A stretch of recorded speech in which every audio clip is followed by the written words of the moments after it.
Hi folks, welcome to the Prepared Homestead. This is Travis. Thank you all for stopping by to watch. Yes, back to the crunch. Oh, was debating on what to talk about today, and I think it'll just be one of those, I'll just let it all just come out and see what happens. Mostly the thought in my mind is the conversations that I've had over the last week or so with numerous different individuals. Some here that are part of our little community, and others just all over the country, really. And there seems to be a growing sentiment that we've probably got till somewhere between the election and the end of the year before things start getting really crazy. And I mean, they've already been crazy, right? But I'm talking something significant. Nuclear detonation, World War III, financial economic collapse, or just some type of implementation of something way worse than what we already have. And I don't think that this is too extreme in thought. I don't think that this is, oh goodness, Travis has got his tinfoil hat on again this morning. I don't think it's really like that. I mean, if you look at the stuff that's happening, folks, the stuff with Russia and us, the pipeline, the nuclear submarine, saw that Putin promoted a Chechnyan leader to one of the top generals in Ukraine, and this just happened to be the guy that, like a week ago, was advocating using tactical small-yield nukes in Ukraine. Then there's this stuff over in Taiwan and China, just building. The United States is pledging to keep Taiwan supplied. China seems to be pushing, the line every day. Taiwan is saying if they cross that line, even flying a plane over or anything like that, that's going to be considered a threat, and that they would take action on it. Oh goodness, it just keeps going from there. Economic standings around the world are just faltering. Banks, multiple banks now, and big financial institutions seem to be on the verge of collapse. Employers all over the country, some very large, GE, Facebook, Amazon, more and more are saying that they're laying off thousands of workers. To be honest with you, and I hate to be the wet blanket, there's not a lot of good news. I mean, on a local level, I'm sure there's good news, good deeds being done, most definitely. But I'm talking about the big stuff that has the potential to change our world forever. Not much of it's very good news. And the people that I've been talking to, and again, some of these people are just regular old Joes like you and I. I hate to use that term Joe anymore now that we've got a guy in the White House the way he is with the same name. Anyways, all the way up to, I've spoken with people in the last several days that, come from former positions of being in the know, even a couple of people that still have security clearances that definitely know or understand things that you and I are not privy to. And they're saying the same thing. It's time to batten down the hatches, time to buckle up, get the heck out of Dodge, all this kind of stuff. Circle the wagons, whatever little, cheesy saying you want to say. They could all be wrong. Every one of them, including you and I. Come January 1st, the world may just be as normal as can be again, or not any worse than what it is right now. But just looking on the war front, potential war front, alone, nations and armies and navies don't go to the extent that they're all going to, and there's several involved in this, without having some intention of, engagement at some point. It's been happening for a while now, and it's building and building and building. And the niceties, the diplomacy seems to be done. Seems to be, not much chance of that anymore. And at this point, it's either one side is going to just capitulate, give up, raise the white flag and go home and lick their wounds, or there's going to be a full kinetic contact between some or all of them. It's highly unlikely that any of these people, any of these sides, and there's multiple ones, are going to just raise the white flag and go home. So I think we're getting to that point that there's a very strong probability of some type of engagement. Saying all this means that we need to start really buckling down and getting ready. Not panic, not, just lose it because we're just not ready. My wife asked the other day, because I was talking to, updating her on what was going on in regards to the nukes and all the different threats and things going on. And she says, are we ready here for a nuclear war? Like on our property? Are we ready for that? And I said, well, no one is ever really fully ready for something like that. And we're in a place that it's highly, highly unlikely that we would be any kind of direct threat to that. But we're as ready as we can be. And we'll ride that one out like we would anything else. And that's the kind of the attitude that we all have to have. I don't think Bill Gates is watching this channel, so it's pretty safe to say that probably none of you are 100% completely, absolutely ready for everything in all extremes. That's just the reality of it. We have to roll with the punches and use our brains, our wits, and what we have to push forward and survive. With the upcoming election in a month or so? Is it a month today? I don't know. I don't keep track of that kind of stuff that well.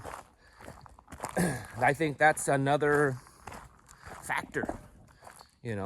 Would they love to have something happen in the next 30 days to,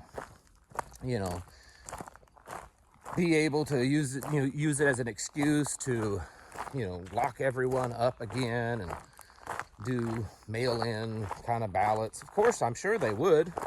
Will it play out in their favor? Are they willing to push it and force it again?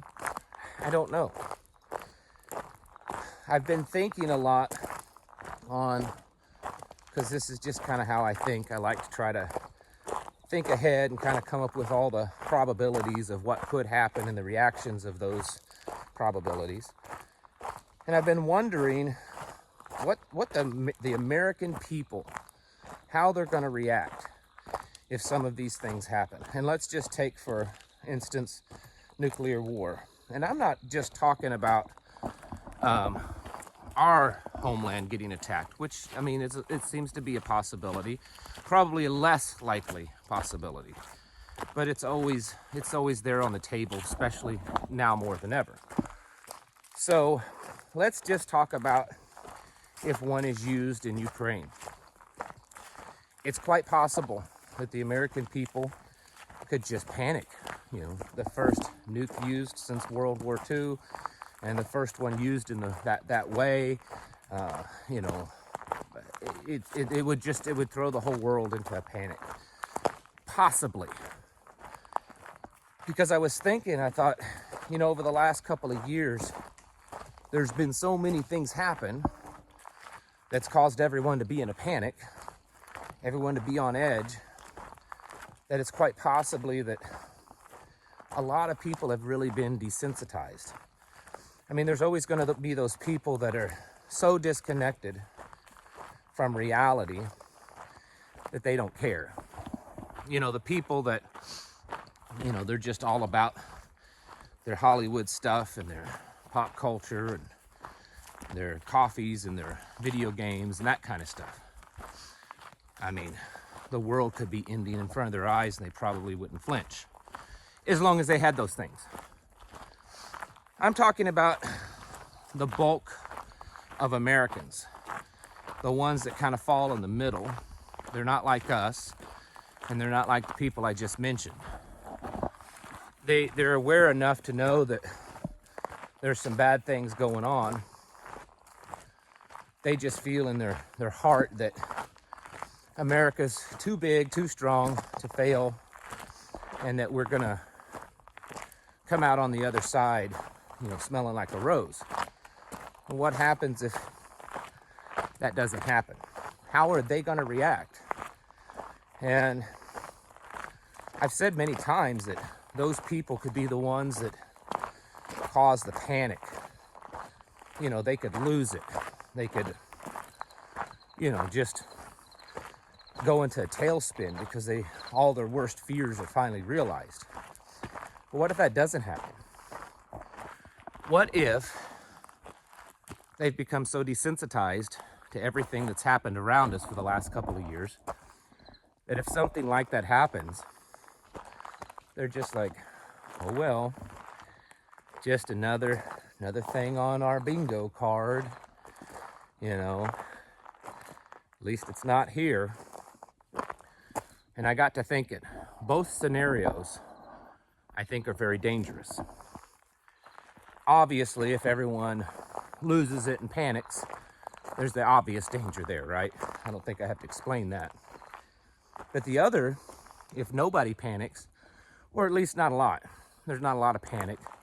People are just like, oh, that stinks. We should go kick Russia's butt. Oh, man, I hope it doesn't affect my 401k that much.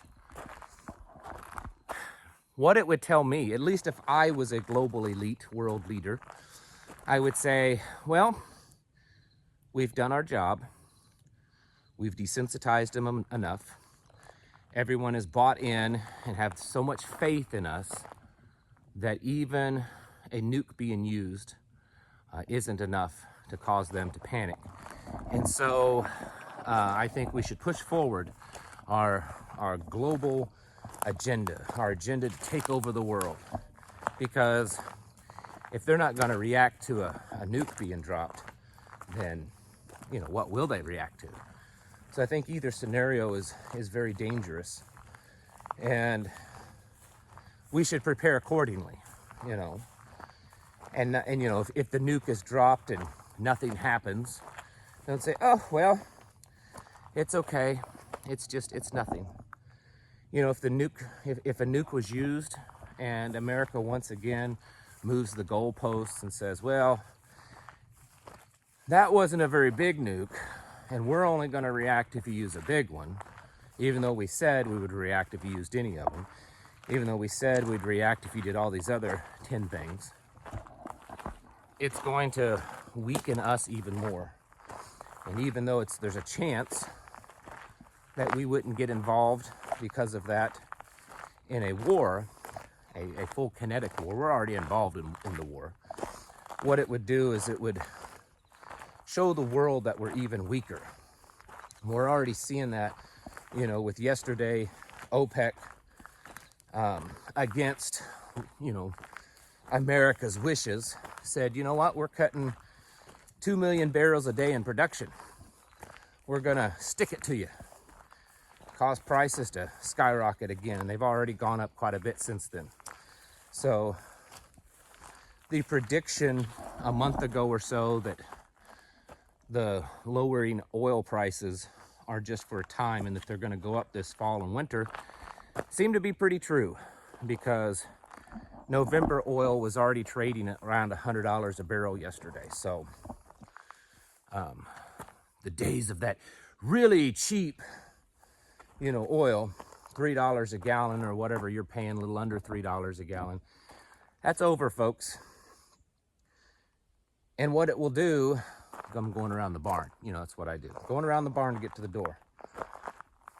If we do nothing, there would be more and more countries say, you know what, America's done. If they can't even react to a nuclear weapon being used on an ally that they say that they're standing by and that they're going to defend, then they can't do anything.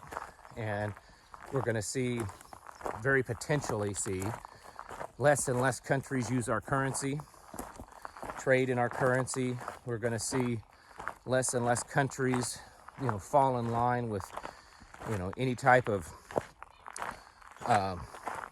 sanctions and stuff that we have done against Russia or China.